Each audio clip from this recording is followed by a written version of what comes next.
반갑습니다, 여러분. 여러분들을 합격으로 안내해드릴 역사 이야기꾼 사기꾼 최영욱입니다. 자, 오늘은요 374페이지 조선 후기의 경제에 대해서 얘기를 할게요. 자, 경제는 이 부분은 우리가 이미 수치체제를 다 했기 때문에 무엇만 얘기하면 되냐면 산업에 관한 얘기를 합니다. 하지만 이 조선 후기의 산업은요 농업, 상업, 수공업이 다 굉장히 많은 변화를 나오게 돼요. 실제로 농업, 상업, 수공업에 대해서 이 공무원 시험에서 시험 문제를 낸다면 거의 조선 후기에 해당되는 부분만 나오지 다른 부분은 많이 나오지 않습니다. 그러니까 여러분들 잘 보셔야 됩니다. 자, 첫 번째 나오는 거 조선 후기의 농업이에요. 조선 후기의 농업이야. 자, 농민들은 땅이 그렇게 많지가 않습니다. 거기다가 솔직히 국가에서 개간을 장려한다 하더라도 개간도 솔직히 부자들이나 하는 거예요. 왜 부자들이나 하는 거냐? 가난한 농민들 오늘 죽어라고 나가서 일을 해야 오늘 먹고 살아. 언제 개간해? 개간할 여유가 없습니다. 근데 부자들은 개간할 방법이 있어. 어떻게? 부자니까 일단 여러분들이 이해가 되는 거 있고 또 하나의 이유가 있습니다. 여러분들이 소작농이야. 여러분들이 가난한 농민이야. 제가 아주 부자입니다. 이 사람이 딱 가갖고 야 산속에 저기 개간할 만한 땅인데 니네들 개간할래? 그럼 여러분들은 저한테 한마디 하겠죠. 야 이 새끼야. 내가 오늘 벌어야지 오늘 먹고 사는데 어떻게 개간해? 물론 대놓고서 야 이 새끼야는 못하겠지만 자 이렇게 얘기를 할 속으로 그런 생각을 할 겁니다. 그때 이 부자가 한마디 하는 거예요. 지주가. 걱정하지 마. 너희 개간하는 동안 먹고 사는 건 내가 대줄게. 그 다음에 어떻게 하느냐. 그 개간이 완성지가 되면 그 땅을 네가 소작농으로서 소작짓게 해줄게. 조건 좋지? 여러분들 조건이 좋습니까? 안 좋습니까? 되게 좋아 보이죠? 그러니까 소작농 되는 거예요. 무슨 소리냐? 개간 제가 했습니까? 아니면 여러분들이 했습니까? 여러분들이 했죠. 근데 그 땅 주인은 누가 됐습니까? 내가 됐죠. 그거예요, 그거. 부자들이 더 부자가 되는 거. 자, 그렇다면 농민들은 개간도 쉬운 일은 아니야. 그렇다면 무엇을 했냐? 농법 개량을 해야 돼요.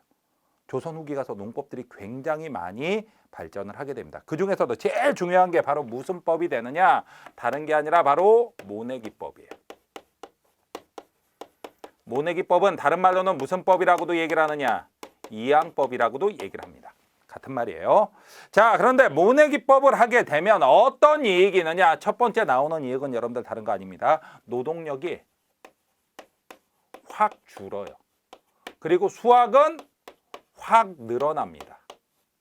아니 노동력이 줄고 수확이 늘어난다라니 이게 어떻게 되느냐? 모내기법의 반대말이 여러분들 직파입니다. 직파. 직파라는 건 벽실을 논에다 직접 뿌리는 거예요. 그럼 여러분들 봅시다. 벽실을 논에다 직접 뿌리면 벼가 먼저 자랄까요? 잡초가 먼저 자랄까요? 당연히 잡초가 먼저 자라죠. 잡초가 자라면 벼가 못 자라요. 그러니까 매일 가서 뭐 해줘야 되냐? 긴매기라고 해갖고 잡초 계속 뽑아줘야 되는 거예요. 이 잡초 뽑는 노동력이 너무 많이 들어갑니다. 자, 그에 비해서 모내기법을 한다는 건 바로 뭐냐? 여러분들 논에다 직접 심는 게 아니라 모판이라고 해갖고 아주 작은 공간 안에다가 빽빽하게 벽실을 심어요. 관리하기 쉽게끔 빽빽하게. 그 다음에 그 벽시가 이만큼 자랄 때까지 키웁니다.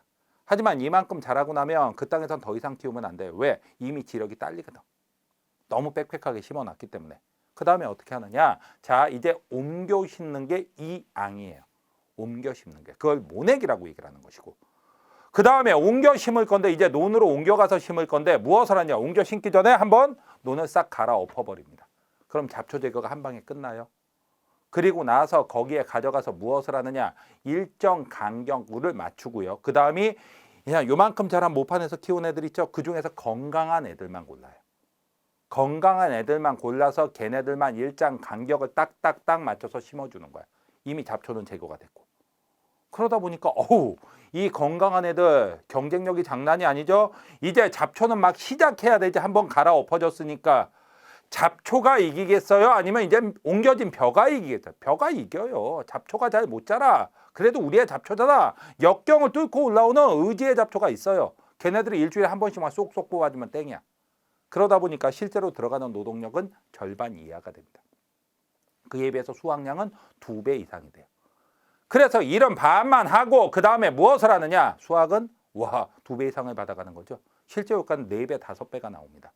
이러다 보니까 모내기법이 효과를 굉장히 많이 내게 돼요. 자, 그런데 여러분들 알아야 될 게 모내기법은 국가에서는 좋아하느냐 안 좋아합니다. 자, 국가에서는 정부에서는 반대하고 금지시킵니다.